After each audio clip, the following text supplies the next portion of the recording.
Today on Boy Meets Film, we're talking about the Andy Cine AL360 video light.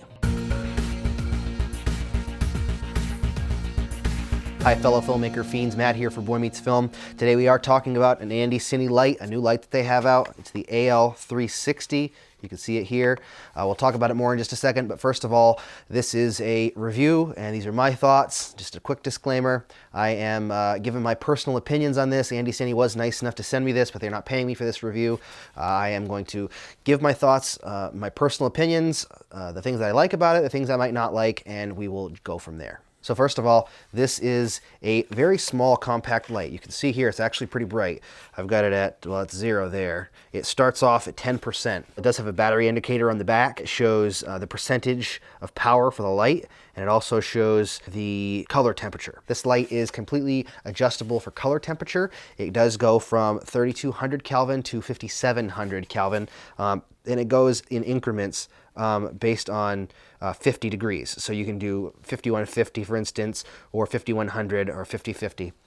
It just goes in 50-degree increments, so you can go all the way from 3200 to 5700 that way. It is a pretty compact light, and it's battery powered. It uses Sony NP-F batteries. You can also get a DC power plug for this as well, but it runs quite a long time on, this is just a small NP-F battery, and it runs quite a while. I used it for an hour and it was still ready to go just the other day, and it seems to work really well and last quite a long time on the battery. It does have the battery indicator on the back. There's 3 bars. It just drops down a bar every time, and the brightness, as far as the brightness goes, it's not in 10-degree increments. It starts off at 10 degrees, but you can adjust it by single degrees, so it goes all the way up from 10 all the way to 100, and you can adjust the brightness of the light. The other thing that's really cool with this light is actually it is an RGB light. If you hit the button on the back, it has the hue button. If you hit that button, you can actually change the color of the light itself.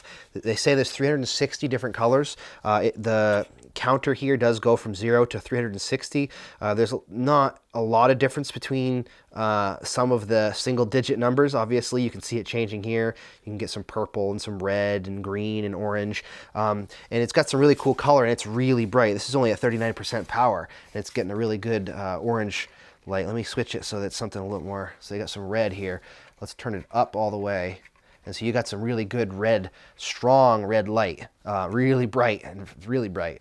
So you can get 360 different colors essentially, or at least variations of different colors. You can get different oranges and reds. It is a little bit difficult to get exactly what you want for colors. You have to look for on the back. So 0 is full red.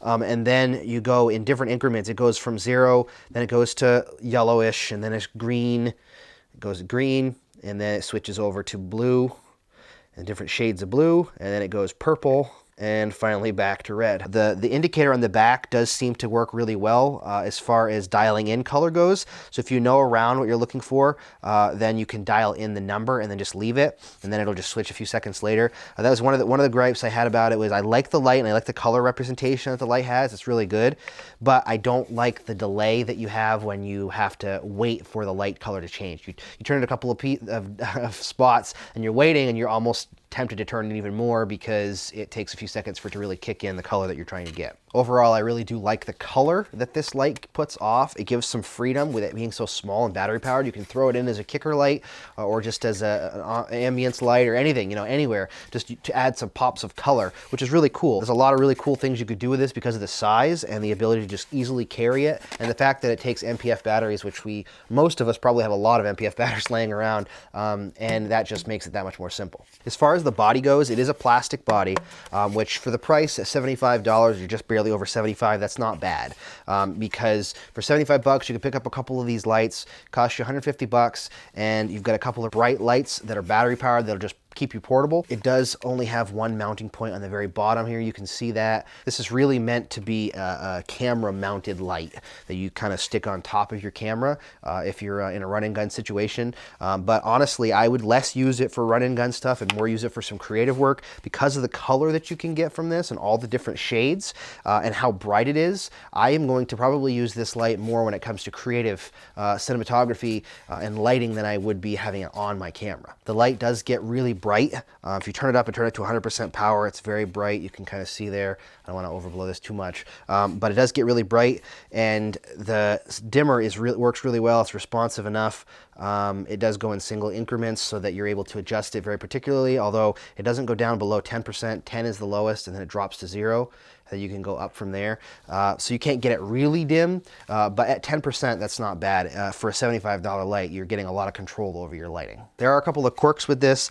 If you swap the battery out and you want to keep the same color because you need to switch the battery, I found that when you turn the light on, let me switch over to color here really quick. So what you do when you, this is kind of weird, but when you turn a color on, say you want it to be like a specific shade of yellow and you want it to match, but the battery's going to die and you need to swap the battery out. Well, let me show you. We're at 46 right now is the number, and you can dial that back in, or you can save that. So what you do is if you take the battery out here, I'm just going to show you this, pop the battery back in and we'll turn it back on.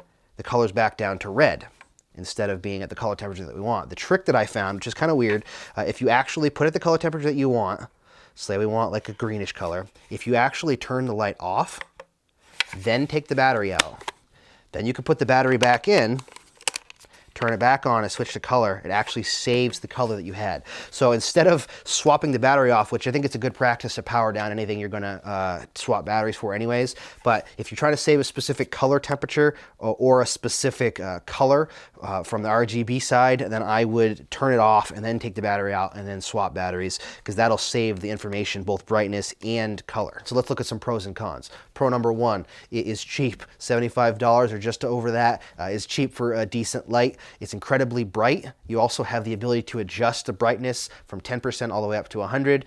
You have adjustable color temperature from 3200 to 5700 Kelvin. You also have the LCD screen on the back to be able to check the color temperature or the RGB color level as well as the brightness. Speaking of RGB color, this is an RGB light, so that's another plus. Gives you 360 levels of different color adjustments to be able to adjust the color levels. Also, it's battery powered through MPF batteries, which is a huge plus as well. For cons, I would have to say the fact that it's built out of plastic to me is a con. It's not necessarily super durable, but for the price, you can't really ask for much more. Also, there is diffusion built over the light, so there is no way to take that off. If you're looking for a harsh light, you're not going to get it. It's still diffused, obviously. If you turn it up bright enough, it's still going to be pretty harsh because it's not a lot of diffusion, but just keep that in mind. Also, the dials, although they do adjust color temperature and the RGB color level on the back, there's a slight delay, especially on the RGB color. And I would consider that a con, just because if you're trying to set a specific color level, you really have to watch the numbers on the back, not the color of the light, because you can easily skip past what you're actually trying to achieve. Would I recommend this light? Absolutely, if you're looking to do creative work. If you're looking to use this as just a light to bring with you for some quick lighting setups or on the road, battery powered. Obviously, there's some much stronger and better built lights out there, but they're also going to cost you a lot more. So if you're looking for something just to throw in a bag to get a few of them and use this for some kicker lights or just some creative lighting for your cinematography, just kind of amp it up, then I would definitely recommend this. So there you have it, the review of the Andy Cine video light, the AL360. Thank you so much for watching this episode. If you liked the video, please give it a thumbs up. I'll put a link in the description if you'd like to take a look at this on Amazon and purchase it for yourself.